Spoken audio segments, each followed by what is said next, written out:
नमस्ते प्रणाम। मैं रीता मौर्य, मैं अपने रीता सुनांचली लोकगीत यूट्यूब चैनल में आप सभी लोगों का स्वागत करती हूँ। आज मैं आप लोगों को एक झूमर गीत सुनाने जा रही हूँ। आप लोगों को अच्छा लगे तो हमारे इस वीडियो को लाइक करें और हमारे चैनल को सब्सक्राइब करें। बड़ा नीक लागे तोहर सिंगरवाए गोरिया, बड़ा नीक लागे तोहर सिंगरवाए गोरिया, बड़ा नीक लागे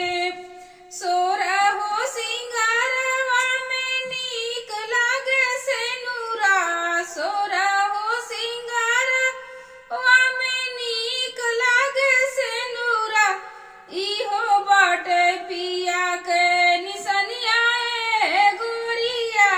बड़ा नीक लागे तोहर सिंगारवा गोरिया, बड़ा नीक लागे सोरहो सिंगारवा में नीक लागे काजरा, सोरहो सिंगारवा में नीक लागे काजरा,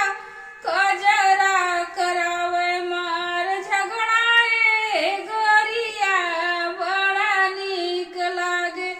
तोहर सिंगारवा गोरिया, बड़ा नीक लागे तोहर सिंगारवा गोरिया,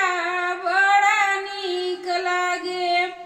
सोरहो सिंगारवा में नीक लागे बिंदिया, सोरहो सिंगारवा में नीक लागे बिंदिया, बिंदिया उड़ावे पिया के निंदिया गोरिया, बिंदिया उड़ावे पिया के निंदिया गोरिया, बड़ा नीक लागे तोहर सिंगार